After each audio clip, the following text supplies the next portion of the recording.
Nggak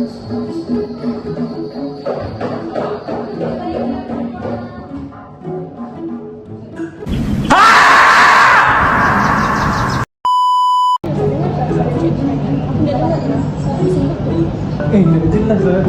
Dorang kelapa bising.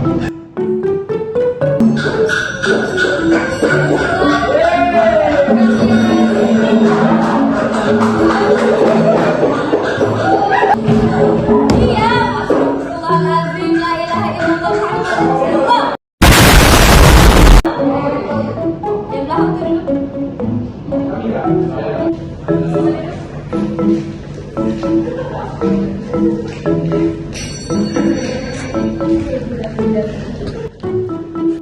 dulu. Nah, Amira Syarif, kamu dengar kamu?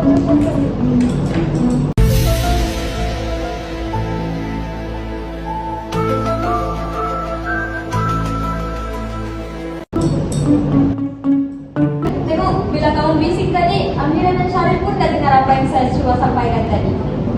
Kamu rasa tak bila kelas bising, apa yang cikgu mau sampaikan tu tidak sampai ke kamu? Jadi macam mana kita mau teruskan pembelajaran kita kalau kamu bising? Ibu betul. Saya rasa kalau suasana bising, saya rasa susah mau ikut pelajaran. Di sini bukan sekadar bunyi bising, tapi komunikasi yang terganggu. Bila kelas bising, kamu semua tidak boleh fokus apa yang cikgu mau sampaikan. Kamu pun tidak dengar dan tidak paham arahan cikgu. Jadi di sini kita tidak dapatlah melakukan pembelajaran dengan berkesan.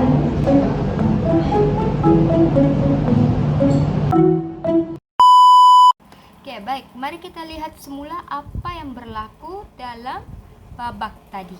Dalam situasi tersebut, kelas berada dalam keadaan yang bising, di mana murid berbual sesama sendiri, ketawa kuat dan terdapat bunyi lain seperti bunyi pensel jatuh. Keadaan ini menunjukkan halangan komunikasi jenis gangguan luaran. Apa itu gangguan luaran? Gangguan luaran berlaku apabila faktor persekitaran seperti bunyi bising atau suasana yang tidak terkawal sehingga menjejaskan proses penyampaian message. Dalam babak tadi, suara guru sukar didengar dengan jelas kerana bunyi bising daripada murid-murid. Akibatnya, arahan yang diberikan tidak sampai dengan baik kepada penerima. Situasi ini juga boleh dikaitkan dengan isu keterampilan berbahasa. Yang pertama, isu bahasa. Walaupun guru menggunakan ayat yang jelas, tetapi mesej tetap tidak sampai disebabkan oleh gangguan luaran. Ini menunjukkan bahawa kemahiran memilih kata sahaja tidak mencukupi, malah memerlukan sokongan suasana komunikasi yang kondusif. Kedua, isu budaya. Dalam budaya pembelajaran yang menghormati guru dan rakan, murid diajar untuk memberi tumpuan atau perhatian ketika orang lain sedang bercakap. Gangguan luaran boleh menunjukkan kurangnya disiplin komunikasi sehingga menjejaskan norma budaya di dalam bilik darjah. Yang ketiga, isu media sosial. Sama seperti dalam message digital, kelas bising diibaratkan sebagai noise dalam komunikasi online. Jika message dihantar tanpa sebarang konteks atau perhatian, penerima mudah tersalah faham. Dalam penerapan elemen pendidikan sivik pula, mengawal gangguan luaran berkait rapat dengan etika komunikasi dan tanggungjawab sosial. Murid perlu belajar menghormati pembicara, memberi tumpuan dan mengikuti semua peraturan kelas supaya pembelajaran berjalan dengan lancar. Maka terang lagi bersuluh apabila berlakunya gangguan luaran, kita boleh lihat beberapa kesan yang sangat jelas. Pertama, murid sukar untuk memberi tumpuan. Yang kedua, arahan perlu diulang berkali-kali. Yang ketiga, berlaku salah faham dalam proses pembelajaran.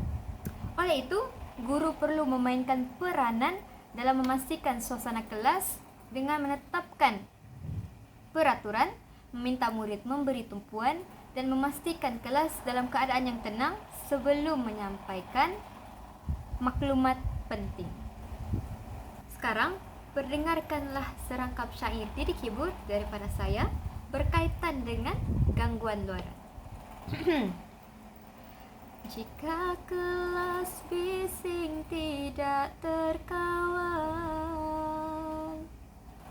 suara guru sukar didengar,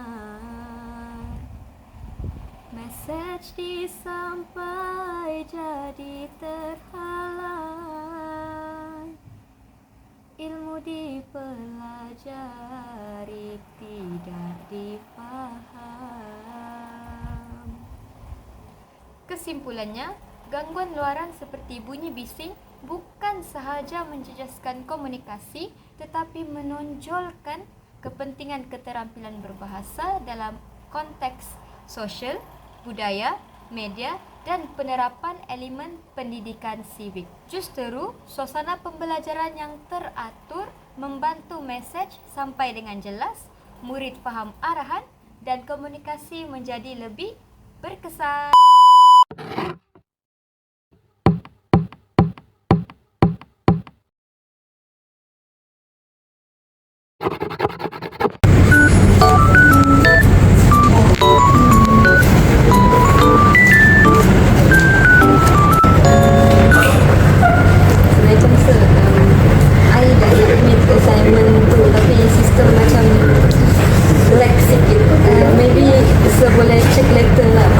Kamu memang tidak dapat.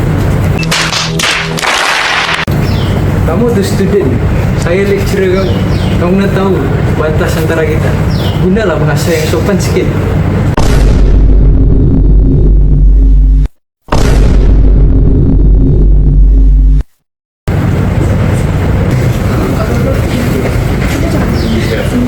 Boleh kan? Saya suruh dulu sekat. Pasal nak kisah dari mana?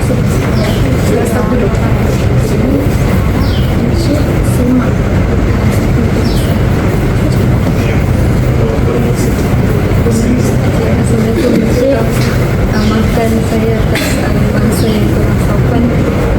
Saya sudah menghantar tugasan tersebut melalui sistem yang telah disediakan. Tapi mungkin paparan tu lambat untuk memaparkan tugasan saya. Jadi saya mohon cek untuk saya maksa mulalah. Okey, baik. Kamu sebenarnya boleh menggunakan bahasa yang sopan dan nada yang formal bila bercakap dengan pensyarah. Jadi, tolong biasakan perkara di sini. Okey. Itu saja. Terima kasih. Baik.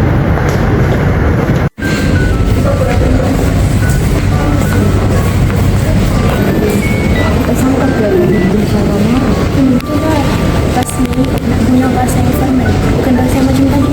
Mentang-mentanglah aku tu kita perlu apa? Seperti tidak semestinya dia tidak akan marah bila kita guna bahasa yang tidak formal bila kita bersyarat dengan dia. Tapi pensyarah tu kan memang santai. Tapi dia tu kenapa hari ni macam lagi Mungkin ada masalah mungkin tapi lepas ni ingat kita nak guna bahasa yang formal. gitu pada bahasa formal. Macam kau betul kan? Apa?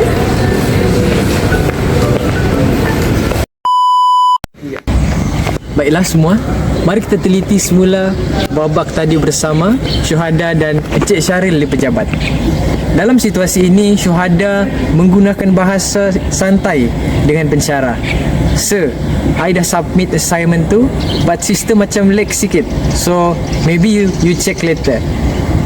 Encik Syaril menegur agar menggunakan bahasa formal dan Amirah membantu Syuhada membetulkan bahasanya supaya lebih sopan, jelas dan profesional. Assalamualaikum Encik, saya telah menyerahkan tugasan melalui sistem. Mungkin terdapat sedikit kelewatan dalam paparan. Mohon semak apabila Encik berkesempatan. Terima kasih. Babak ini menunjukkan halangan komunikasi jenis gangguan saraf penerima. Maksudnya, penerima mengalami kesukaran memproses ucapan dengan tepat kerana nada dan laras bahasa penutur tidak sesuai dengan konteks profesional. Pilihan perkataan bercampur bahasa dan terlalu santai membuat penerima berfikir lebih daripada sepatutnya. Akibatnya, penerima mengalami gangguan saraf iaitu sukar mentafsir maklumat dengan tepat walaupun maklumat itu ringkas. Situasi ini juga boleh dikaitkan dengan isu keterampilan berbahasa, iaitu isu bahasa. Pemilihan kata yang tepat, lengkap dan sopan sangat penting. Laras bahasa formal membantu penerima memahami maksud sebenar, mengelakkan salah tafsir dan menunjukkan kemahiran berbahasa yang baik. Yang kedua ialah isu budaya. Dalam konteks akademik ataupun profesional, penggunaan bahasa formal menandakan hormat kepada pihak yang lebih senior. Ini menunjukkan kita peka terhadap norma budaya komunikasi dan etika profesional. Yang ketiga ialah isu media sosial. Sama seperti mesej digital ataupun platform media sosial, bahasa yang ringkas atau bercampur boleh menimbulkan kekeliruan. Dalam dunia digital, penerima sering hanya bergantung kepada teks untuk memahami mesej. Oleh itu, laras bahasa yang jelas sangatlah penting. Yang keempat, penerapan elemen pendidikan sivik. Menggunakan laras bahasa yang sesuai menunjukkan tanggungjawab sosial, disiplin dan etika dalam berkomunikasi. Kita belajar menghormati penerima mesej dan memastikan mesej disampaikan dengan berkesan. Apabila gangguan saraf penerima berlaku, penerima mudah tersalah tafsir mesej, rasa kurang yakin atau keliru dengan niat penutur. Komunikasi pula akan menjadi lebih kurang berkesan walaupun mesej asal jelas bagi pengirim. Baik, untuk menekankan pengajaran ini, hayatilah pantun didik hibur yang akan saya sampaikan. Tingkap papan kayu persegi, sampan sakat di pulau angsa. Indah tampan kerana budi, tinggi bangsa kerana bahasa. Kesimpulannya, gangguan saraf penerima boleh berlaku apabila laras bahasa tidak sesuai dan penerima sukar mentafsir mesej. Oleh itu, penggunaan bahasa formal dan jelas membantu mesej diterima dengan tepat, mengelakkan salah faham dan menunjukkan kemahiran berbahasa yang baik, kesedaran budaya, kepekaan media dan estetika sivik. Dengan cara ini, komunikasi profesional tetap berkesan, penerima faham maksud sebenar dan interaksi berjalan lancar walaupun melalui teks ataupun mesej digital.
Tepung.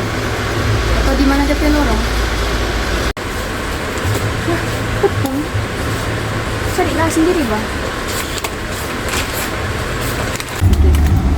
Loh, marah kok? Kan aku tanyain lagi lo. Tidak perlu beda intonasi yang begitu. Saya semua mau tanya aku. Mana kau cari sendiri? Kan ada mata boleh cari sendiri.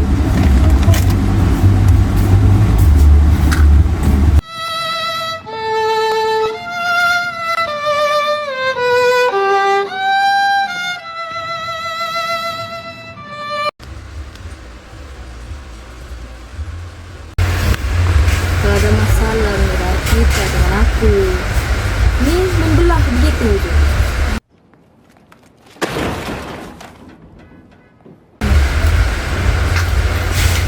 The next day.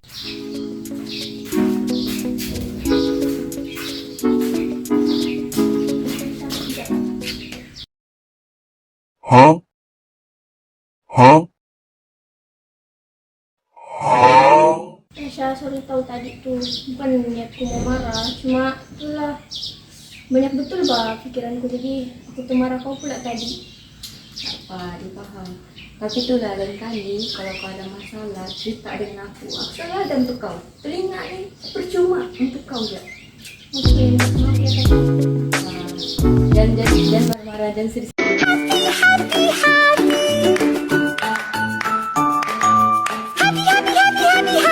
Sedih lagi, oke? Oke. Oke, Jom.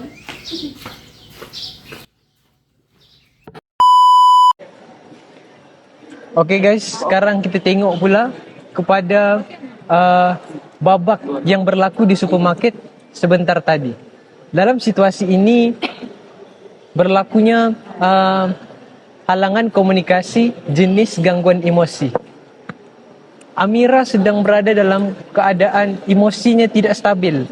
Dia jadi cepat marah dan mudah terkesan disebabkan masalah yang berlaku di rumahnya. Hal ini menyebabkan komunikasi bersama Amira terjejas. Ketika mana Syuhada bertanya soalan yang sopan dan tidak mengguris hati kalau kata orang. Gangguan emosi ini memberi kesan yang cukup besar kepada komunikasi. Sebab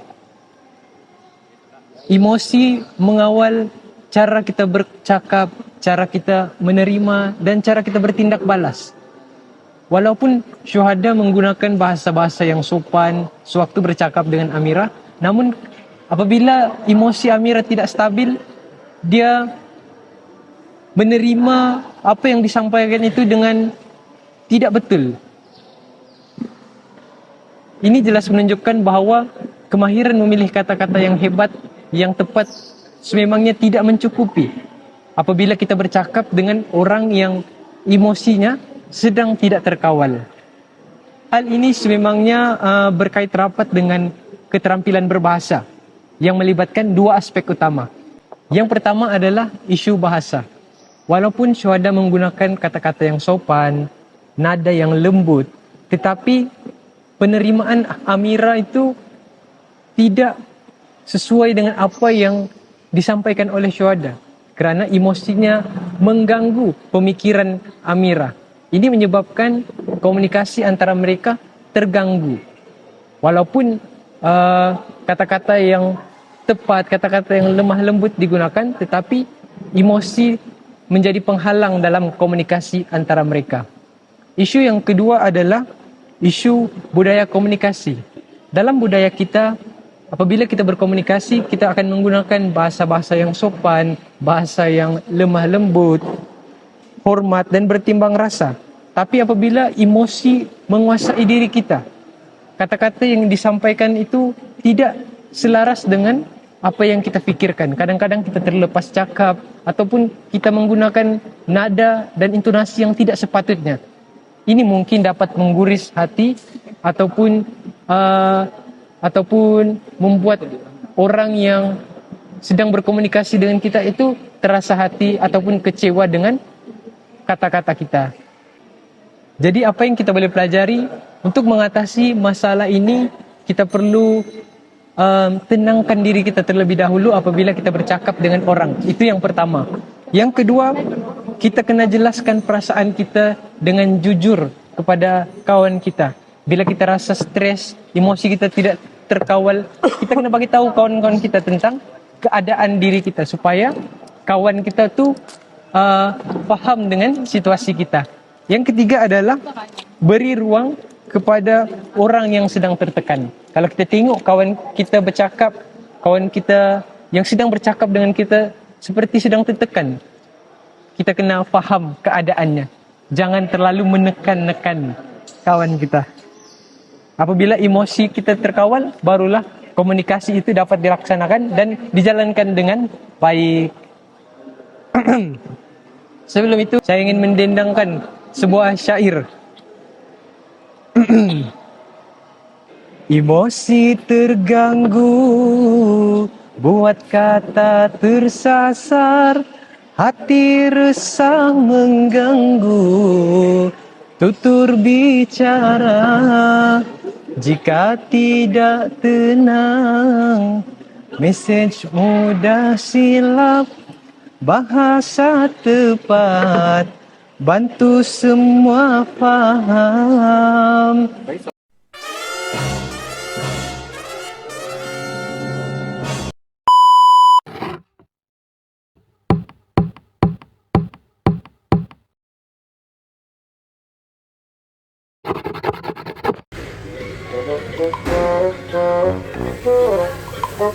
Oh ya Mira, jadi kau jangan sebagai porsi seharian tempat kita berbahasa karena kita bukan di cafe.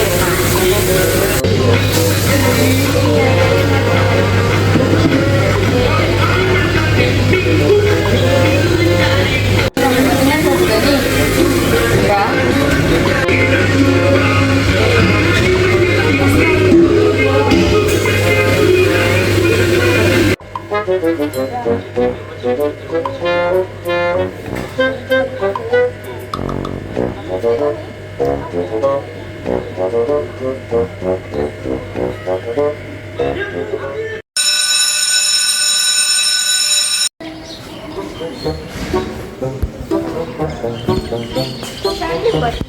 Oh iya pakai si Syuhada balik suruh kasih tahu.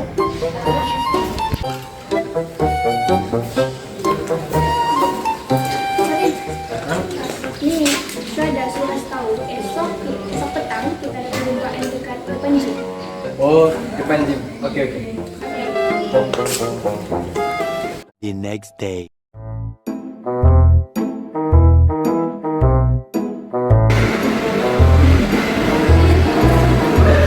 Mana Mira dan Syaril nih? Apa sih kan nih? Gimana dia orang sampai-sampai? Apalah, kejap lagi lah. A few moments later.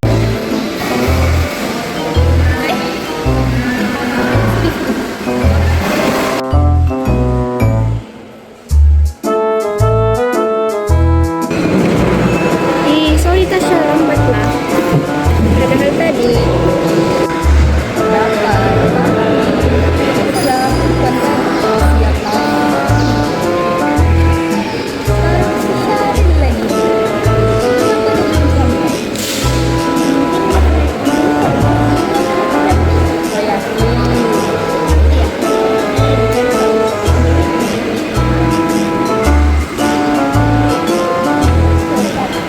One eternity later. Setengah jam sudah kita di sini. Belum ada lagi kandidat spesial. Kenapa? Kan dia lupa. Kenapa sih begitu dia? Apa kata kita? Coba kau ingat balik. Astaga, takutlah. Aku takut dia lihat kan.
Baik semua, mari kita lihat semula pada apa yang berlaku dalam babak salah maklumat tadi, di mana dalam situasi tersebut kita nampak jelas berlakunya halangan komunikasi jenis saluran yang kedua, di mana maksudnya mesej tidak sampai terus daripada Syuhada kepada Syaril, dan di mana ada orang tengah iaitu saya sendiri yang menyampaikan semula maklumat tersebut kepada Syaril. Dan masalahnya di sini apabila mesej melalui orang kedua, risiko salah faham menjadi lebih tinggi. Kenapa? Seperti yang kita lihat dalam babak tadi, Syuhada sudah menegaskan bahawa lokasi baharu telah ditetapkan di kafe. Tetapi apabila saya menyampaikan maklumat kepada Syaril, mesej itu berubah menjadi depan gym, iaitu lokasi lama. Dan perubahan kecil ini menyebabkan tindakan yang tidak selaras dan perjumpaan tidak berlaku seperti yang dirancang oleh Syuhada.